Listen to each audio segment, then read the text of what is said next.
पहले बात गुजरात चुनावों की कर लेते हैं। आम आदमी पार्टी ने मुख्यमंत्री उम्मीदवार की घोषणा कर दी है। वहां की ईसुदान गढ़वी का नाम घोषित किया गया है। गुजरात के चर्चित टीवी एंकर्स में से एक हैं।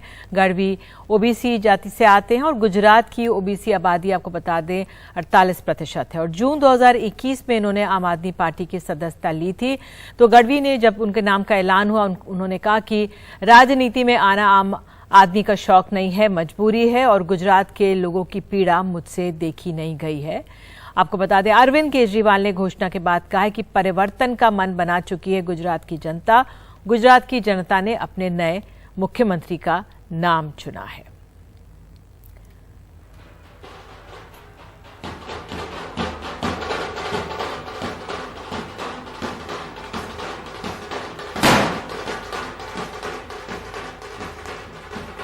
और आइए अब दिल्ली की बात कर लेते हैं। दिल्ली नगर निगम चुनावों की तारीखों का भी आज ऐलान हो गया। वोटिंग 4 दिसंबर को होगी, नतीजे 7 दिसंबर को आएंगे।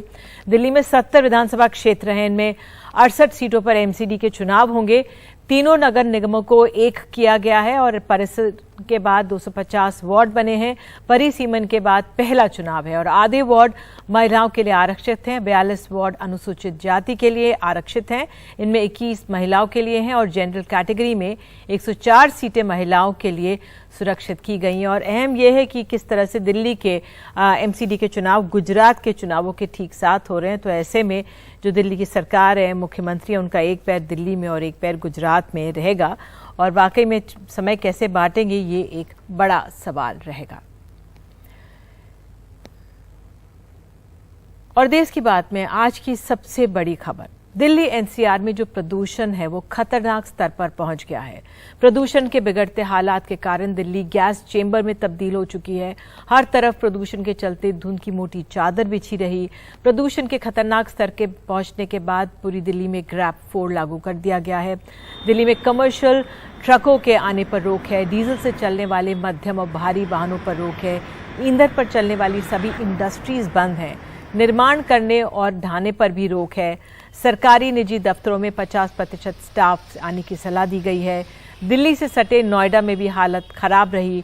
नोएडा में जो AQI है 550 के पार गया। 1 से 8वीं तक की कक्षाएं आज से ऑनलाइन होंगी, कल से, और 8 नवंबर तक होगी ऑनलाइन पढ़ाई। आपको बता दें गौतम बुद्ध नगर के डीएम ने आदेश जारी किए और आउटडोर गतिविधियों पर भी पूरी तरह से रोक है। 8वीं से 12वीं तक ऑनलाइन पढ़ाई की सलाह है। इस समय सुप्रीम कोर्ट भी आ गया है। दिल्ली प्रदूषण को लेकर सुप्रीम कोर्ट में 10 नवंबर को सुनवाई होगी। पंजाब में पराली जलाने की घटनाएं बढ़ी हैं। तो इस पर बात करने के लिए हमारे साथ 2 खास मेहमान हैं। विमलेंदु झा स्वेच्छा पर्यावरणविद हैं, हमारे साथ हैं, और डॉक्टर विवेक नांगिया जुड़ेंगे। लेकिन पहले विमलेंदु, हर बार इस तरह की बातें होती है, लेकिन जो अब ग्रैप 4 भी लागू किया गया या जो भी कदम उठाए गए, क्या देरी से किए गए, पहले होने चाहिए थे? सबसे पहले तो ये सारे जो कदम है वो इमरजेंसी मेजर्स हैं। इनको हमें गवर्नेंस का या परमानेंट सोल्यूशन या इनको सोल्यूशन के दायरे में या दर्जे में इसको नहीं आंकना चाहिए, क्योंकि ये तब होता है और तब करना चाहिए जब एक्सट्रीम सिचुएशन है। आइडियली जो है एक आमूनन तौर पे ग्रैप और ऐसे सारे इमरजेंसी मेजर्स तभी अच्छे लगते हैं या फिर शोभा देता है जब आपके बाकी सिस्टम्स भी साथ के साथ काम कर रहे हों। अनफॉर्चुनेटली जो परमानेंट मीडियम टर्म और लॉन्ग टर्म मेजर्स हैं वो हमें देखने को नहीं मिलते हैं। अक्टूबर और नवंबर के महीने में हम देखते हैं कि ग्रैप मेजर्स लाया जाता है, चाहे वो स्कूलों को बंद करने की बात हो, ट्रकों के एंट्री के बंद की बात हो, ऑड इवन की बात हो, या स्कूल दफ्तरों को वर्क फ्रॉम होम या 50-50 करने की बात हो। ये सारी चीजें इंपॉर्टेंट है। मैं भी खुद एक एडवोकेट हूं इस बात का कि स्कूलों को बंद कर लेना चाहिए, लेकिन वैसी स्थिति क्यों आती है? और हमें ये सब तब करने में अच्छा लगेगा जब हम बाकी चीजें भी करेंगे। हम बाकी चीजों के ऊपर, बाकी मुद्दों के ऊपर, बाकी स्रोतों के ऊपर पूरे साल जो है शांत बैठे रहते हैं और इसके बाद फिर अक्टूबर नवंबर में सिर्फ हम चीजों को बंद करने की कोशिश करते हैं। हम चीजों को खोलने की प्रयास करने की, चाहे वो पराली के बारे में हो या वेहिकुलर पोल्यूशन जो है वाहनों से जो 50% प्रदूषण होता है, उन सबों के बारे में हम कभी बात नहीं करते। और निरी अच्छी बात यह है और एक बहुत इंपॉर्टेंट बात यह है कि 20 तारीख के बाद, 20 नवंबर के बाद पराली नहीं जलेगा, लेकिन स्थिति जो है दिल्ली और दिल्ली एनसीआर की वैसी ही रहेगी। तो ये पूरा का पूरा जो कारण है सिर्फ पराली नहीं है। साल भर दिल्ली की हवा खराब रहती है, ये अलग बात है कि हम और आप दोनों लोग, सारे लोग जो है 220 250 AQI को हम लोगों ने नॉर्मल मान लिया है। इनफैक्ट आपके भी जर्नलिस्ट जो दिखा रहे थे, आपके पत्रकार, कि इंडिया गेट पे 600-700 AQI है, लेकिन लोग चले जा रहे हैं बिना मास्क के। तो एक बहुत ही एक दुर्भाग्यपूर्ण स्थिति में सरकारें, चाहे वो केंद्र सरकार हो या रिस्पेक्टिव राज्य सरकारें हो, हम सबों को लेके आ चुकी है। देखिए, मैं एक नॉर्मल इंसान हूं और मेरी तबीयत 6 दिन से 7 दिन से खराब है, और हर घर में लोगों की स्थिति खराब है। अभी डॉक्टर साहब आएंगे, वो भी आपको बताएंगे कि अब बच्चे जो हैं, जो नॉर्मली एस्थमेटिक नहीं होते हैं, वो भी इस पूरे के पूरे प्रदूषण में इफेक्टेड हो रहे हैं। बिल्कुल विमलेंदु, लेकिन ऐसे में कब से काम करना शुरू करना चाहिए? क्योंकि नेतागण जब आरोप प्रत्यारोप लगा रहे थे, वो रिपोर्ट भी हम आगे दिखाने वाले हैं, वो कह रहे थे 10-15 दिन ही होते हैं जब हवा इतनी खराब हो जाती है, उससे पहले और बाद में हवा ठीक होती है, और अब तमाम मेजर्स हम लिए जा रहे हैं, पानी का छिड़काव हो रहा है और ग्रैप भी अनाउंस किया जा रहा है। लेकिन शायद हमें गर्मी से ही कदम उठा लेने शुरू करने चाहिए, क्योंकि हमारे यहाँ व्हीकुलर ट्रैफिक भी बहुत है दिल्ली में, देश की राजधानी है, हम आवागमन रोक नहीं सकते हैं, लेकिन क्या किया जा सकता है? देखिए, बहुत सारे उपाय हैं, और उपाय अगर हम आज की तारीख में 20-22 जो ये साल चल रहा है, अगर अभी से हम प्रयास करें तो शायद अगले साल हम स्थिति में बहुत सुधार, कम से कम 1 वर्ष के अंदर 40 से 50% सुधार ला सकते हैं। मैं आपको कह रहा था 40% प्रदूषण जो है व्हीकुलर कारणों से है, गाड़ियों के आवागमन से है, और 1,37,00,000 गाड़ियां हैं हमारी दिल्ली शहर में, जिसमें से 42% जो है वो इलीगल है, इन द सेंस अनऑथराइज्ड हैं, जो पुरानी गाड़ियां हैं। लगभग 20 लाख गाड़ियां हैं जो बिना PUC की चलती हैं। तो आप अगर पोल्यूशन अंडर कंट्रोल सर्टिफिकेशन और मॉनिटरिंग ऑफ एग्जिस्टिंग व्हीकल्स कर दें, साथ ही साथ कम से कम 5,000 से 6,000 बसों का डेफिसिट है। हम प्राइवेट व्हीकल्स लेके क्यों जाते हैं? क्योंकि बसेस नहीं है, और उसके लिए हमें पैसे की तो कमी है नहीं, रिसोर्सेज तो है ही। तो अगर हम अपने पब्लिक ट्रांसपोर्ट इंफ्रास्ट्रक्चर को ठीक करें, कंस्ट्रक्शन डिमोलिशन एक्टिविटी जो है उसका लगभग 20 से 25% कंट्रीब्यूशन होता है। अगर हम कंस्ट्रक्शन डिमोलिशन एक्टिविटी का जो प्रोसेसिंग यूनिट है उसकी कैपेसिटी को बढ़ाएं, सिर्फ 200 और रोड क्लीनिंग मशीन्स और रोड स्प्रिंकलिंग मशीन्स, उसमें ज्यादा खर्च नहीं होने वाला है। एक प्रचार से या फिर एक मोदी जी के विजिट से या फिर केजरीवाल जी के विजिट से उससे कम ही पैसा खर्च होगा। अगर पॉलिटिकल विल हो, अगर इच्छा शक्ति हो, नीयत हो और अच्छी नीति हो तो ये संभव है। पराली के मामले में भी यही चीज है कि किसान जो है उसको वो कह रहा है कि मुझे धान नहीं उगाना है, मुझे कुछ और अगर आप कहेंगे, अगर आप हमें उतना ही पैसा किसी और चीज को उगाने दें जिसमें पानी की भी खपत कम हो और पराली जलाने, क्योंकि वो एक कॉन्स्पिरेसी नहीं है कि पंजाब के किसान या हरियाणा के किसान या उत्तर प्रदेश के किसान दिल्ली को प्रदूषित करने के लिए जानबूझ के, क्योंकि वो धुआं जो है सबसे पहले उनके लंग्स पे जाता है, उनके बच्चों के लंग्स पे जाता है। तो एक ऑर्गेनाइज तरीके से निधि अगर वो सोचे, सरकारें बैठे शांत पूर्वक, ना कि विद्रोह और विनाश आरोप लगाने के लिए, बिल्कुल आरोप लगा के। आप बने रहिए हमारे साथ विमलेंदु। डॉक्टर विवेक नांगिया मुझे बताया जा रहा है, पल्मोनोलॉजिस्ट मैक्स अस्पताल के जुड़ गए हैं। डॉक्टर नांगिया, बहुत चिंता है बच्चों को लेकर, बुजुर्गों को लेकर, जो लोग हैं क्या कर सकते हैं ऐसे में? आप ये सलाह दे दीजिए। जो खतरनाक हालात है वो हम लगातार बता रहे हैं, लेकिन क्या सलाह देंगे आप, कैसे अपना बचाव करें? देखिए, क्या है कि हमें एक बात समझनी है कि एक तो वल्नरेबल ग्रुप होता है, जो एल्डर्स होते हैं, बच्चे होते हैं 5 साल से कम की उम्र के, जिन लोगों को ऑलरेडी अंडरलाइंग एक लंग डिजीज होती है, जैसे कि bronchial ESMA, chronic obstructive pulmonary disease या इंटरस्टिशियल लंग डिजीज, या साथ में कोई हार्ट डिजीज है, ब्रेन स्ट्रोक है। इन सबको तो हम हाईली वल्नरेबल ग्रुप कहते हैं, जिनको बहुत ही ज्यादा एहतियात बरतने चाहिए। किंतु आजकल जिस तरह का एयर पोल्यूशन लेवल है बाहर, तब तो मेरे को लगता है कि सबको ही हमको कुछ एहतियात बरतने चाहिए। और सबसे पहले तो ये हमें अपना बाहर का मूवमेंट बिल्कुल मिनिमल कर देना चाहिए। जितना जरूरी है सिर्फ उतना ही बाहर निकले, नहीं तो बाहर ना निकले। और जब बाहर निकले भी तो एक N95 मास्क पहन के ही निकले, उसके बिना बाहर ना निकले। क्योंकि अगर कोई मास्क है जो हमें कुछ प्रोटेक्शन करता है कि बाहर की प्रदूषण से, तो है एक N95 मास्क, जो प्रॉपरली फिटेड मास्क होना चाहिए, नाक से कवर करता हुआ, मुंह से कवर करता हुआ, चिन के नीचे जा। एक तो ये है। दूसरा, अभी इस समय बाहर की outdoor sports activities, marathons, exercises, ये सब बिल्कुल भी ना है। जो लोग को मॉर्निंग वॉक का कॉन्सेप्ट है, वो सिर्फ तब बाहर निकले जब थोड़ा सा बाहर सनी हो, ब्राइट हो, तभी निकले, नहीं तो बाहर ना निकले। जिन लोगों को ऑलरेडी अंडरलाइंग लंग डिजीज है, जैसे कि एस्मा, COPD, ILD, वो अपना रेगुलर ट्रीटमेंट को छोड़े नहीं बिल्कुल। इनहेलर्स को लेना बहुत जरूरी है ताकि अंडरलाइंग बीमारी जो है वो अंडर कंट्रोल रहे। आजकल हम देख रहे हैं कि काफी लोगों को फ्लू भी हो रहा है, तो फ्लू का वैक्सीन लगाना अच्छा रहेगा, स्पेशली जो वल्नरेबल ग्रुप है, प्लस जो एल्डर्स हैं उनको लगाना ठीक रहेगा। और एक न्यूमोकॉकल वैक्सीन भी लगता है, तो वो अपने चिकित्सक से डिस्कस करके अगर आप क्वालिफाई करते हैं तो वो भी वैक्सीन लगेगी। स्मोकिंग अगर चल रही है, लोग अभी भी कर रहे हैं, तो बहुत जरूरी है कि स्मोकिंग छोड़ दें। ऑलरेडी बहुत बाहर प्रदूषण है, लंग्स वैसे ही बहुत डैमेज हो रही है, तो स्मोकिंग से तो सिर्फ सिचुएशन वर्सन नहीं होगी, इम्प्रूव नहीं कर सकते। बिल्कुल। कुछ सोशल मीडिया पे डॉक्टर नांगिया ये चल रहा था कि अगर अपने आसपास भी प्लांट्स हैं तो खुद भी छिड़काव कर लें, जो आपके बालकनीज में है, स्प्रे कर सकते हैं। एयर प्यूरिफायर से ह्यूमिडिफायर बेटर है, धूप बत्ती ना जलाएं, अगरबत्ती ना जलाएं, उसे बेटर दिया जाए। तो उस लिहाज से भी आम नागरिक अपने जो एस्थमेटिक जो लोग हैं किस तरह से वो अपना ध्यान रख सकते हैं? जी, ये तो बाहर के वातावरण की बात थी। अब हमें घर का वातावरण को भी साफ रखना बहुत जरूरी है।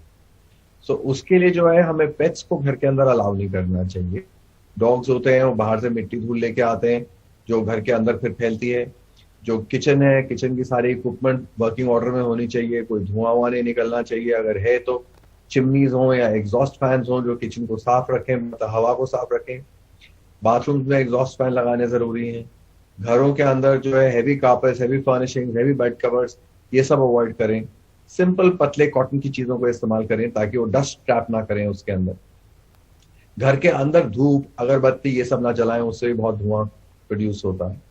जहां तक हो सकता है एग्जॉस्ट फैंस होने चाहिए घरों में। काफी लोग मुझसे एयर प्यूरिफायर के बारे में पूछते हैं। सो एयर प्यूरिफायर के बारे में ये है कि अनफॉर्चुनेटली अभी तक हमारे पास कोई बहुत ज्यादा स्टडीज नहीं है ये कहने के लिए कि एयर प्यूरिफायर से वाकई कोई फर्क पड़ता है। जबकि सोचें अगर हम तो लॉजिकली तो फर्क लगना चाहिए, किंतु स्टडीज उसको बैक करने के लिए नहीं है। अगर एयर प्यूरिफायर अगर आप इस्तेमाल करते हैं घर में तो उसके लिए एक दो चीजों को रखना ये जरूरी है कि जो एयर प्यूरिफायर का साइज है वो एज पर रूम के साइज के हिसाब से होना चाहिए। रूम जो है कंप्लीटली सील्ड होना चाहिए, विंडोज दरवाजे सब बंद होने चाहिए ताकि कोई क्रॉस वेंटिलेशन ना हो। अगर क्रॉस वेंटिलेशन होगा तो सारा इफेक्ट एयर प्यूरिफायर का खत्म हो जाएगा।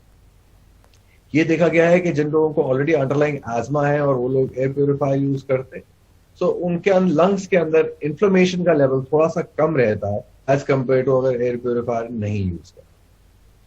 सो ये कुछ मेजर्स हैं जो हम घर के अंदर ले सकते हैं। और ऑफकोर्स घर के अंदर भी आप इंडोर ग्रीन प्लांट्स हैं जो लगा सकते हैं, जो carbon dioxide and air pollutant को अब्सॉर्ब करते हैं। बिल्कुल, ये बहुत अहम और बहुत जरूरी आपने बातें कही हैं डॉक्टर साहब। विमलेंदु, मैं आपसे जानना चाहूंगी, जो हम आपने कही बात इच्छा शक्ति की, आज ही मैं पढ़ रही थी कि कहा गया कि कृषि मंत्री पूसा इंस्टीट्यूट जाएंगे, पराली को ना जलाया जाए इसके लिए कुछ ऐसे डेवलप किए गए हैं सॉल्यूशंस, वो बड़ी मात्रा में बनाए जाएंगे, उसको इंस्पेक्ट करेंगे, देखेंगे। तो ये कदम पहले क्यों नहीं हुए? जब हम इन मिड्स ऑफ क्राइसिस हैं तब ये हो रहा है। निधि, ये भी सोल्यूशन गलत है क्योंकि हम दिशा जो है वो गलत है। स्मोक टावर की दिशा गलत है कि एंड ऑफ टनल, पाइप के एंड में जो है हम उस सोल्यूशन को ढूंढने की कोशिश कर रहे हैं, जबकि हमको बिगिनिंग ऑफ द पाइप पे जाना बहुत आवश्यक है। कि प्रदूषण होने के पहले उनके स्रोत पे जाना जरूरी है, ना कि ये देखना कि अगर प्रदूषण हो गया, पराली बन गया तो उसको जलाया ना जाए तो उसका क्या सोल्यूशन होगा।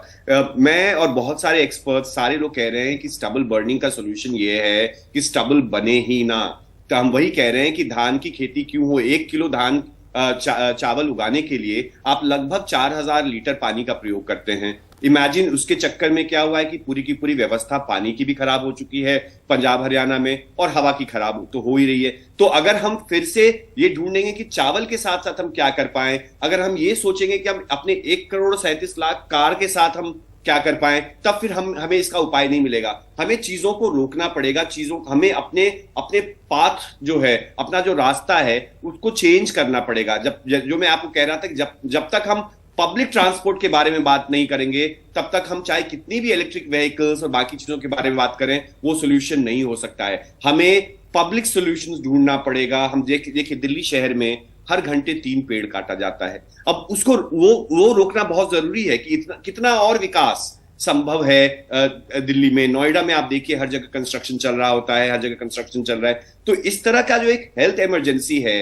जिससे इतने लोग, मतलब 16 लाख लोग हर साल अगर मर रहे हैं, मॉर्बिडिटी की बात तो हम कर ही नहीं रहे हैं, अगर ऐसी गंभीर समस्या है तो सब कुछ रोक के एक हम कहते हैं ना कि युद्ध विराम करके इसके बारे में सोचना बहुत आवश्यक है। लेकिन अभी हम देखते हैं कि अभी भी चुनावों के बारे में चर्चा और बाकी इश्यूज के बारे में चर्चा ज्यादा है। इतनी गंभीर समस्या, इससे बड़ी गंभीर समस्या देश की कोई भी नहीं है, और इसके बारे में निर्णायक कदम उठाना, क्योंकि आप देखेंगे कि जहां ये कोहरा छटेगा 10-15 दिन के बाद, ये सारी की सारी चर्चाएं जो है वो 20-23 के लिए पोस्टपोन होगी। और अगले साल भी अगर आप निधि आप सिर्फ अपने प्रोग्राम्स के रिकॉर्डिंग्स पिछले 6 साल के आप देखेंगे तो आपके सवाल भी वही हैं और मेरे जवाब भी वही हैं। बिल्कुल बिल्कुल सही बात आप कह रहे हैं। और नेताओं को भी बस इन्हीं दिनों बातें याद आती हैं कि ये हेल्थ इमरजेंसी है। डॉक्टर नांगे, मैं आपसे अंत में एक जानना चाहूंगी, जो छोटे बच्चे हैं, स्कूल्स तो बंद किए जा रहे हैं अपने, ये सही है ना? क्योंकि इसको भी लेके सवाल उठ रहे थे। सलाह दी गई है सरकार की तरफ से कि जो प्राइवेट ऑफिसेज हैं 50% की उसमें काम करें। क्या ये जरूरी है बच्चों के स्कूल की बात, और क्या वाकई में इतनी सीरियस सिचुएशन माना जाए कि लोग नहीं निकले बाहर? जब QI लेवल 300 से ऊपर होता है सो डेफिनेटली एक बहुत सीरियस मैटर होता है। 400 से ऊपर होता है अगर, तो उसको तो हम नेशनल इमरजेंसी डिक्लेयर कर देना चाहिए। सो आजकल जैसे 400 के ऊपर है तो डेफिनेटली स्कूल बंद करना, ऑफिस में अटेंडेंस कम कर देना, बाहर सड़कों में ट्रैफिक कम करना बहुत ही जरूरी है। ऑफ कोर्स स्कूल बंद करने के अपने इम्प्लीकेशंस हैं, बच्चों की साइकोलॉजी पे इफेक्ट पड़ता है। हमने देखा जब कोविड की वजह से लॉकडाउन था तो काफी बच्चों को depression, anxiety, hyper activity disorder ये सब हो गए। पर आई एम होपिंग कि इस दफा जो है थोड़ा प्रोलॉन्ग नहीं होगा। शॉर्ट टर्म में बंद करने से अगर हम लोग एयर क्वालिटी को थोड़ा सा इम्प्रूव हो जाए उसके बाद फिर वापस खोल दे तो मेरा ख्याल वही ठीक रहेगा अभी इस समय। तो बिल्कुल ऑफ कोर्स उसकी वजह से कितना इम्पैक्ट हमारी इकोनॉमी में पड़ता है ऑफिस बंद होने से नहीं होता, वो सब तो टाइम के साथ ही पता चलेगा। किंतु हाँ, अभी जरूरी हमें यह है कि हमें अपने आप को बचा के रखना है और बाहर स्ट्रेनुअस फिजिकल एक्टिविटीज अवॉइड करनी है। बिल्कुल डॉक्टर नांगे, बहुत बहुत धन्यवाद आपका। विमलेंदु झा, आपका बहुत बहुत धन्यवाद। तो बाहर निकलें, N95 मास्क निकाल कर लगाकर ही निकलें, ये थोड़ा बहुत प्रोटेक्शन लोगों को दे पाएगा। और सरकारों से तो यही गुजारिश है कि पहले समय रहते ही कदम उठाएं। बहरहाल क्या आरोप प्रत्यारोप चल रहे हैं प्रदूषण को लेकर, ये रिपोर्ट देखिए।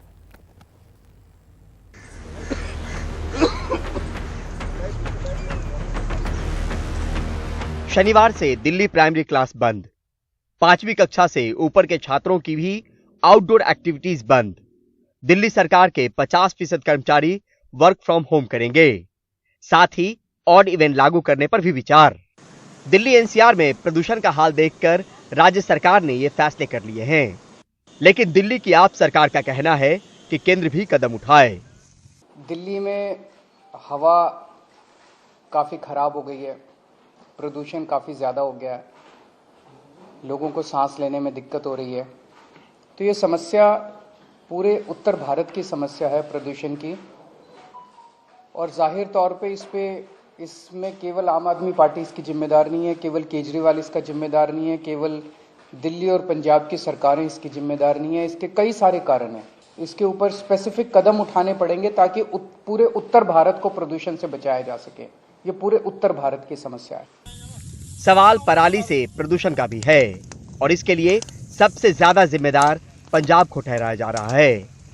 हालांकि पंजाब में भी बीते सालों से कम पराली जली है, लेकिन मुख्यमंत्री भगवंत मान ने इसे भी कम करने का भरोसा दिलाया। वो भी हम कोशिश करेंगे कि कहीं और किसी और फसल का बदलाव हो जाए, किसान को उतना ही पैसे जितना धान बीज कर 1 एकड़ से उसकी कमाई होती है किसी और फसल से हो जाए, चाहे तो वो सरसों हो, चाहे बाजरा हो, सूरजमुखी हो, पॉपुलर हो, सब्जियां हों, लेकिन मार्केटिंग चाहिए।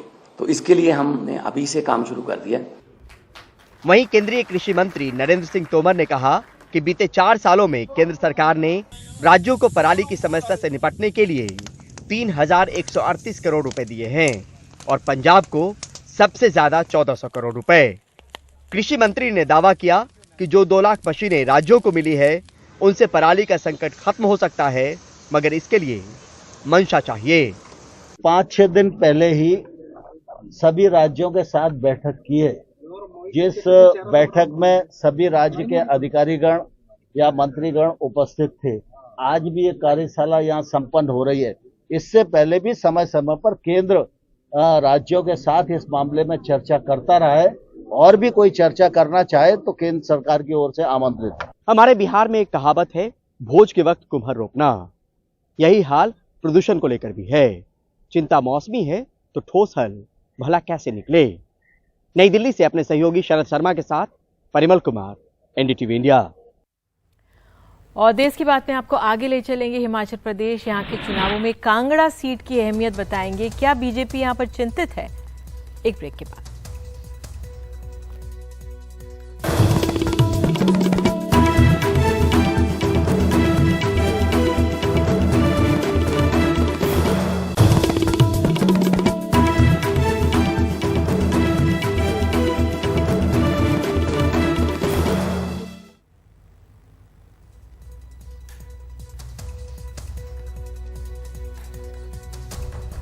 तो बात अब हिमाचल प्रदेश की। हिमाचल प्रदेश के कांगड़ा जिले में सबसे ज्यादा 15 विधानसभा सीटें हैं। कहा जाता है कि कांगड़ा जीतता है वही हिमाचल में सरकार बनाता है, और यही वजह है कि बीजेपी और कांग्रेस कांगड़ा में पूरी ताकत झोंके हुए हैं। कांग्रेस महासचिव प्रियंका गांधी शुक्रवार को हिमाचल चुनाव प्रचार में कूद पड़ी।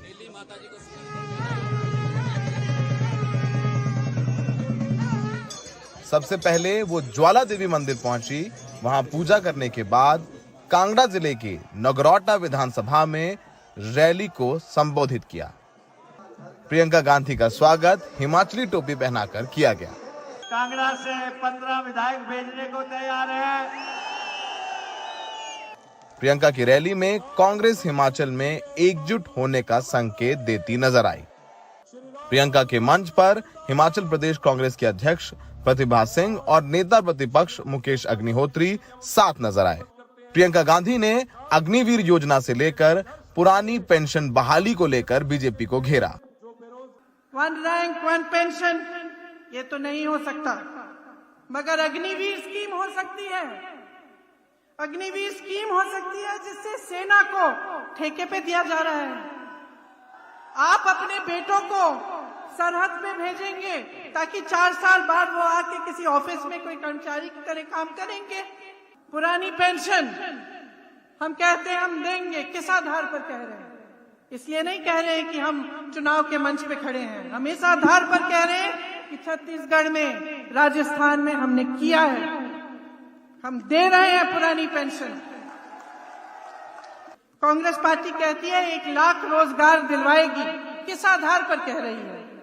मैं आपको ये नहीं कह रही हूं कि आप सबकी बात माने।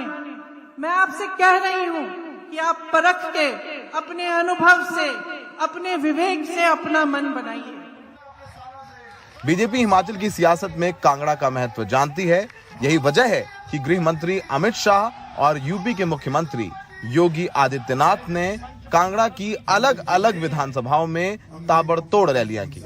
बीजेपी के नेता हिमाचल में कश्मीर से 370 हटाने, राम मंदिर निर्माण और प्रधानमंत्री मोदी के चेहरे पर वोट मांग रहे हैं।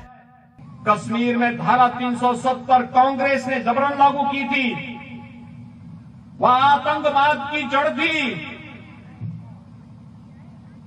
और होती भी क्यों नहीं, क्योंकि कांग्रेस का हाथ आतंकवादियों और अलगाववादियों के साथ जो था, उनको राष्ट्रीय सुरक्षा से मतलब नहीं था। उन्हें तो केवल अपनी राजनीति से मतलब था। और अयोध्या में राम मंदिर का निर्माण क्या कांग्रेस करा पाती? आज अयोध्या में भगवान राम का भव्य मंदिर का निर्माण हो रहा है ना? सभी लोग खुश हैं। भव्य मंदिर अगले वर्ष तक भगवान राम का भव्य मंदिर अयोध्या में बन गया। भाइयों बहनों, राणा जी ने बता ही दिया, कांग्रेस पार्टी एक डूबता जहाज है। ये पार्टी में राष्ट्रीय स्तर पर मां बेटे के अलावा कोई दिखाई पड़ता है, और हिमाचल में भी मां बेटे के अलावा कोई दिखाई पड़ता है। कहा जाता है कि कांगड़ा में जो सबसे ज्यादा सीटें जीतता है वही सरकार बनाता है। 2017 में यहां बीजेपी ने 15 में 11 सीटें जीती, सरकार बनाई। 2012 में कांग्रेस ने यहां 15 में 11 सीटें जीती, सरकार बनाई। 2007 में बीजेपी ने यहां 15 में 9 सीटें जीती, सरकार बनाई। कहते हैं जो कांगड़ा जीतता है वही हिमाचल जीतता है। कांगड़ा में 15 सीटें हैं, पिछली बार बीजेपी ने 11 जीती थी, इसीलिए कांग्रेस पूरी ताकत झोंक रही है। प्रियंका गांधी ने भी कांगड़ा में रैली की, सारे 15 प्रत्याशी यहाँ पर मौजूद थे और कांगड़ा से वो खास तौर पर अपील करके गई हैं कि उनको चुनाव जिताया जाए। और बीजेपी भी सबसे ज्यादा रैलियां कर रही हैं। अमित शाह से लेके नितिन गडकरी, राजनाथ, मुख्यमंत्री लगातार कांगड़े के दौरे पर हैं। सहयोगी अशोक माले के साथ नगरोटा से सौरभ शुक्ला, एनडीटीवी इंडिया। और अब बात झारखंड की। झारखंड के मुख्यमंत्री हेमंत सोरेन ने एक बार फिर से बीजेपी पर हमला किया है। उन्होंने कहा कि जांच एजेंसियों के जरिए विपक्षी नेताओं को निशाना बनाती है बीजेपी। जहां 50 लोगों का चढ़ने का क्षमता है, 500 लोगों को चढ़ा दिया और मरवा दिया पानी में।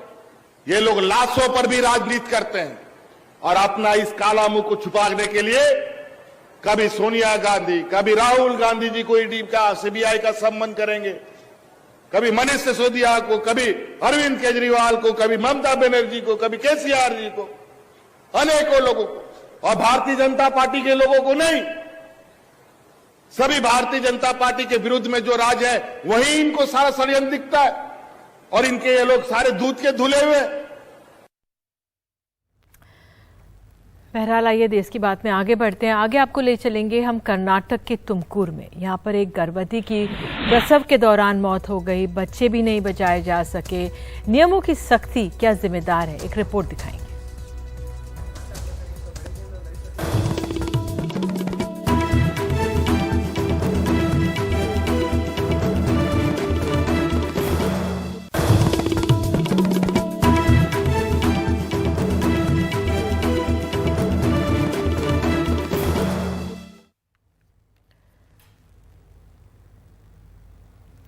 तो देश की बात में बात अब कर्नाटक की। यहाँ के तुमकुर में डॉक्टर्स और नर्स नियमों का हवाला देते रहे और 2 नवजात बच्चों और उनकी मां का प्रसव के दौरान ही मौत हो गई। हंगामा मचा तो अब मंत्री से लेकर संतरी तक सफाई देते फिर रहे हैं। 6 साल की इस बच्ची के आंसू नहीं थम रहे। पहले पिता की मौत हुई और अब मां भी नहीं रही। दिहाड़ी मजदूरी करने वाली कस्तूरी को दाखिल करने से जिला अस्पताल ने मना कर दिया क्योंकि उसके पास आधार कार्ड और मैटरनिटी कार्ड नहीं था। घर लौटी कस्तूरी की मौत प्रसव के वक्त हो गई, साथ में जुड़वा नवजात शिशुओं की भी। अब उसी अस्पताल के स्वास्थ्यकर्मी इनके शव लेने आए हैं। ये खबर जब आम हुई और सरकार की किरकिरी हुई तो ड्यूटी डॉक्टर और 3 नर्सों को सस्पेंड कर दिया गया।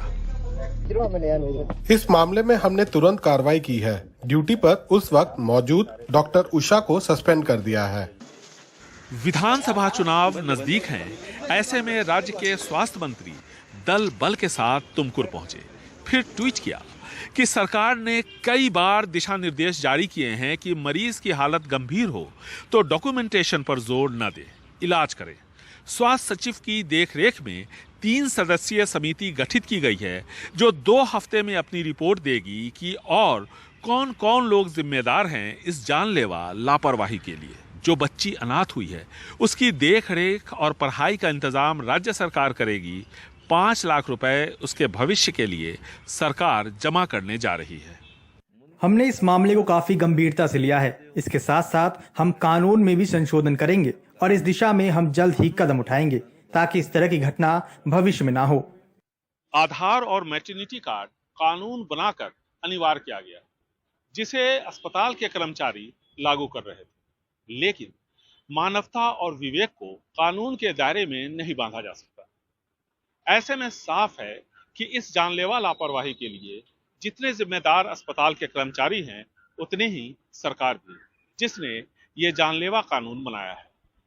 तुमकुरू से ब्यूरो इनपुट्स के साथ बेंगलुरु से निहाल खिदवई, एनडीटीवी इंडिया। और देश की बात में आगे आपको एक ऐसा साइबर ठग बताएंगे जो गूगल मैप की मदद से लोगों को लूट रहा था।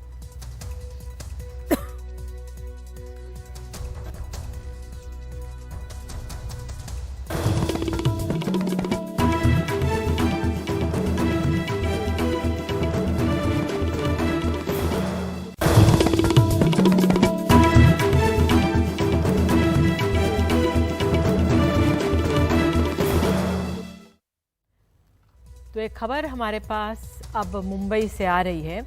इन दिनों साइबर फ्रॉड आम लोगों के लिए सिरदर्द बने हुए हैं, लेकिन एक साइबर फ्रॉड ने तो हद कर दी। देश के किसी कोने में बैठे एक साइबर ठग ने गूगल पर मुंबई के ग्रीन विलेज रिजॉर्ट का गूगल मैप बनाकर अपना फोन नंबर पोस्ट कर रखा है। लोग जब उस नंबर पर फोन करते हैं तो वो जिम हॉल की बुकिंग के लिए ऑनलाइन एडवांस ले लेता है, लेकिन जब ग्राहक होटल पहुंचते हैं तो पता चलता है कि उस होटल में उसकी बुकिंग ही नहीं है। हैरानी की बात यह कि होटल स्टाफ और खुद पुलिस भी उसको फोन कर उसका झूठा होने की बात कह चुके हैं। एफआईआर भी दर्ज हो चुकी है, लेकिन अब भी गूगल पर वो पेज है और वो बुकिंग के नाम पर ठगी भी कर रहा है। मुंबई के मालाड में यह है ग्रीन विलेज रिसोर्ट। डिजिटल दुनिया में भी इस रिसोर्ट ने ऑनलाइन बुकिंग लेना बंद कर दिया है। वजह है साइबर ठगी। रिसोर्ट के मुताबिक एक साइबर ठग गूगल मैप पर उनके होटल का फोटो और अपना मोबाइल नंबर लगाकर ठगी कर रहा है। उसने इस तरह से इस ग्रीन विलेज रिसोर्ट का फोटो लगाकर एक गूगल मैप पे बना रखा है और यहाँ पर नंबर फोन डाल रखा है। उसने अपना नंबर है 070022068040।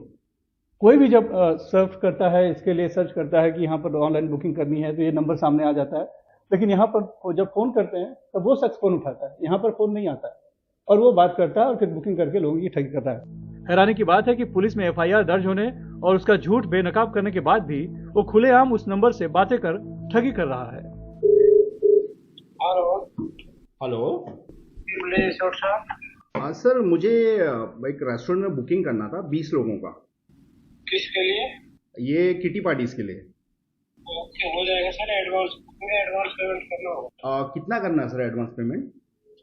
व्हाट्सएप नंबर पर अपना ऑर्डर डिटेल भेज दीजिए। ठीक है, तो ये मेन्यूज वगैरह आप कुछ बता सकते हैं? किटी पार्टीज का मेन्यू क्या है?